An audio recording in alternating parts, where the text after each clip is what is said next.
ikut pimpinan. Profesor, cukup.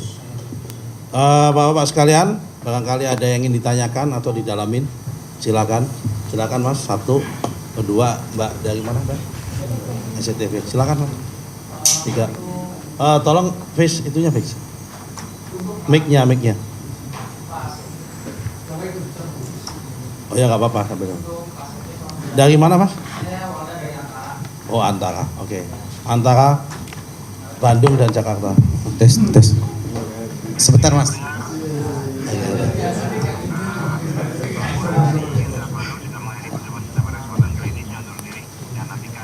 Udah langsung. Halo Pak. Tes.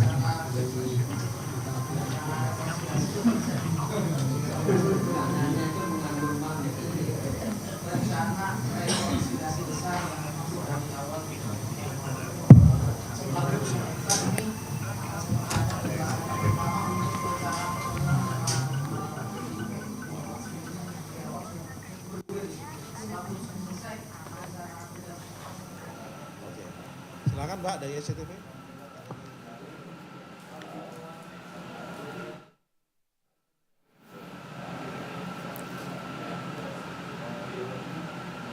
Ya, misal baru saja kita mendengar pernyataan dari TKN Prabowo Gibran yang disampaikan oleh Sekjen Partai Gerindra yang juga Wakil Ketua Umum TKN Prabowo Gibran Ahmad Muzani yang menyatakan bahwa pihaknya mengapresiasi langkah hukum sebagai hak konstitusional, namun ia juga meminta semua pihak untuk menghargai keputusan Mahkamah Konstitusi hari ini yang sudah kita lihat bersama yang menolak seluruh permohonan 01 dan juga 03. Kemudian juga TKN juga meminta semua pihak untuk mengapresiasi keputusan MK dan juga langkah selanjutnya dari Prabowo Subianto yang artinya sudah dikukuhkan dengan hasil ini untuk menjadi presiden terpilih dan juga wakil presiden terpilih bersama Gibran itu adalah bersiap untuk melakukan program-program kerja, bagaimana kemudian agar program-program kerja yang telah mereka canangkan dapat diakselerasi pada saat mereka mulai menjabat di Oktober nanti.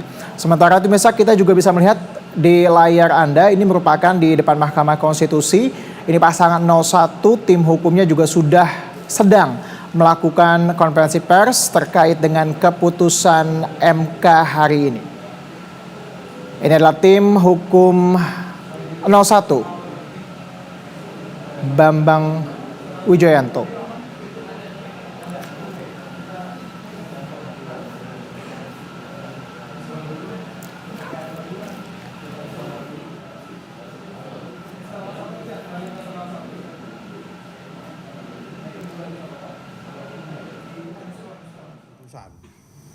Yang ditindaklanjuti menjadi norma itu kalau dia adalah keputusan.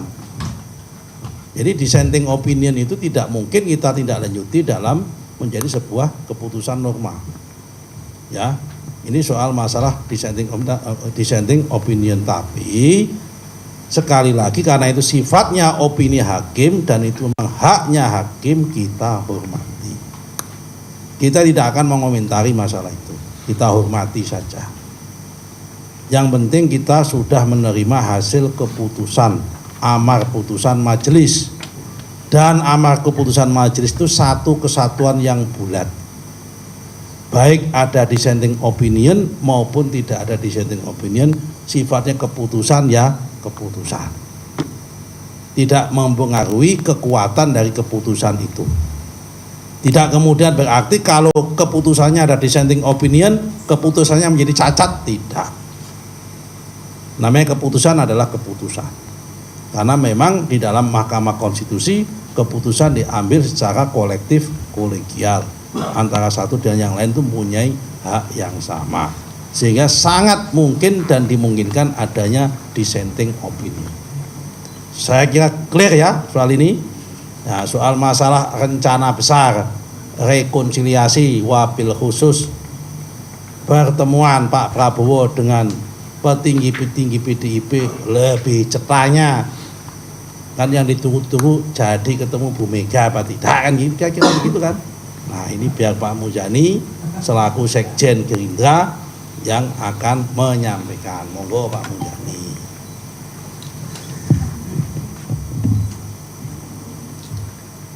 Pak Prabowo selalu mengikuti persidangan ini dengan seksama sejak awal persidangan ini dimulai. Sampai dengan akhir persidangan, beliau mengikuti dan bahkan beliau seringkali berdiskusi tentang berbagai macam pandangan, pemikiran yang berkembang dalam persidangan Mahkamah Konstitusi. Bagi beliau, semua pandangan, pemikiran, bahkan perdebatan yang terjadi di dalam persidangan Mahkamah Konstitusi adalah sebuah pemikiran yang sangat baik, cemerlang bagi kehidupan masa depan Indonesia, termasuk bagi kehidupan demokrasi kita.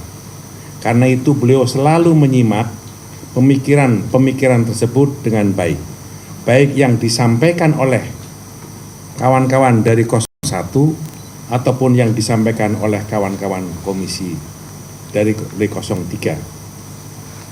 Termasuk beliau menyimak dengan baik pandangan yang berbeda yang disampaikan oleh para hakim konstitusi tersebut. Beliau menghormati sebagai sebuah hak yang dimiliki oleh hakim konstitusi untuk menggunakan haknya dalam persidangan tersebut. Yang kedua, Pak Prabowo akan selalu berpikir positif dan ke depan bagi bangsa Indonesia, karena itu upaya rekonsiliasi yang akan dilakukan tidak akan berhenti dan akan terus dilakukan. Rekonsiliasi akan dilakukan termasuk dengan pimpinan partai politik ataupun dengan tokoh-tokoh yang bisa dianggap sebagai sebuah simbol bagi upaya untuk mempersatukan bangsa. Bahkan beliau sudah mulai mengutus beberapa tokoh orang untuk menemui beberapa tokoh, dan beliau juga akan melakukan hal-hal yang sama. Terhadap pertanyaan kapan bertemu dengan Ibu Mega, sekarang sedang mulai dicocokkan waktu-waktunya, dan mudah-mudahan agenda ini tidak terlalu lama lagi akan disampaikan ke hadapan publik. Seperti itu jawaban saya.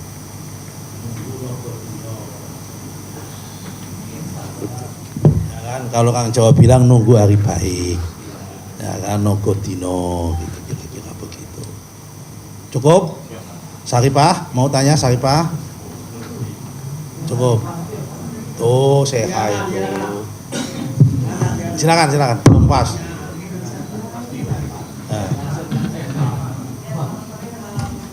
Ya.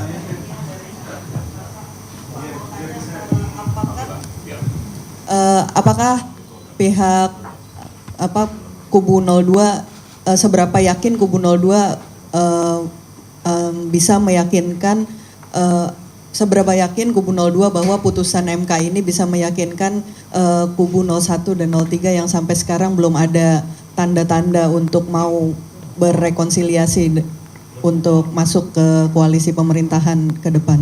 Terima kasih, Pak.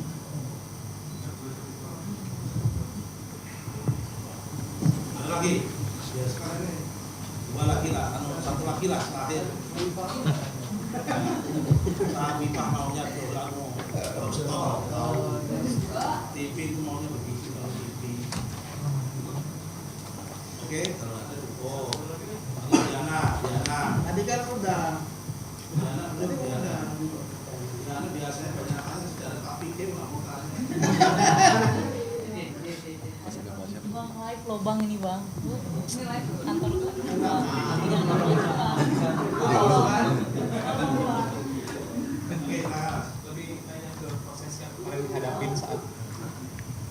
Lebih nanya soal proses kemarin yang dihadapin selama menghadapi sengketa Pilpres di MK, Bang Nusron, soal apakah 02 juga sempat mengantisipasi gitu Bang, soal gugatan-gugatan untuk mendiskualifikasi Mas Gibran dan lain sebagainya, apakah itu jadi ini pembahasan seperti itu aja sih?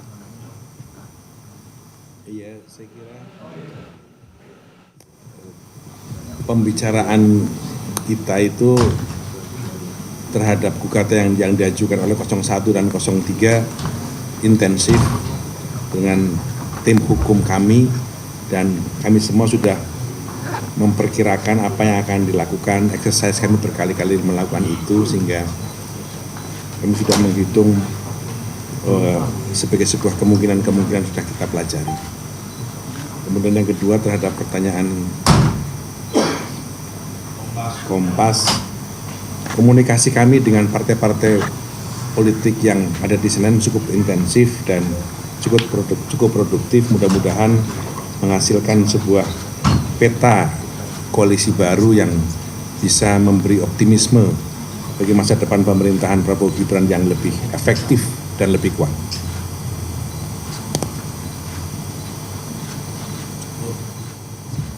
Jadi saudara-saudara sekalian, Mbak ya, ini kan kita masih ada satu agenda lagi, yaitu tanggal 24 hari Rabu, setelah hasil MK ini kan KPU harus menindaklanjuti, yaitu penetapan dan pengesahan pemenang pemilu, sekaligus penyerahan SK, yang kemungkinan akan dijadwalkan hari Rabu oleh KPU.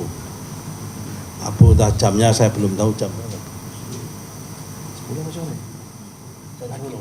Jam 10 pagi. Nah, mungkin setelah penetapan KPU nanti untuk menjawab pertanyaan dari Kompas, pasti akan banyak kejadian-kejadian politik setelah itu. Setelah tanggal, karena saya yakin beberapa partai-partai pendukung, baik pendukung 01 maupun pendukung 03 yang akan menyatakan bergabung rekonsiliasi, membangun koalisi baru dalam pemerintahan di Bapak Prabowo Gibran nanti itu pasti juga tidak mau gege mongso. Kalau orang Jawa itu gege mongso itu mendahului, ya kan, mendahului waktu, nggak mau buru-buru, first to first, ya kan. Karena ini sudah putus MK, maka satu langkah lagi keputusan KPU, itulah saat momennya untuk melakukan komunikasi dan saatnya melakukan rekonsiliasi maupun rekonsiliasi pembentukan koalisi baru, membangun di situ. Mungkin waktunya adalah sampai di situ, dan itu nanti akan terus berjalan sampai di bulan Oktober, yang nanti formatnya akan terbentuk pada sidang pembukaan sidang umum MPR pertama maupun sidang umum pelantikan DPR sampai pelantikan menteri dan pelantikan presiden, itu nanti baru akan terbentuk di situ. Ini masih ada waktu proses 6 bulan. Meskipun saya yakin proses komunikasinya itu tetap sudah dilaksanakan sejak selesai pemilu kemarin sampai hari ini. Tapi langkahnya pasti akan semua menunggu dari keputusan resmi dari KPU yang akan dilaksanakan pada hari Rabu nanti kalau tidak ada aral melintang. Saya kira itu ya.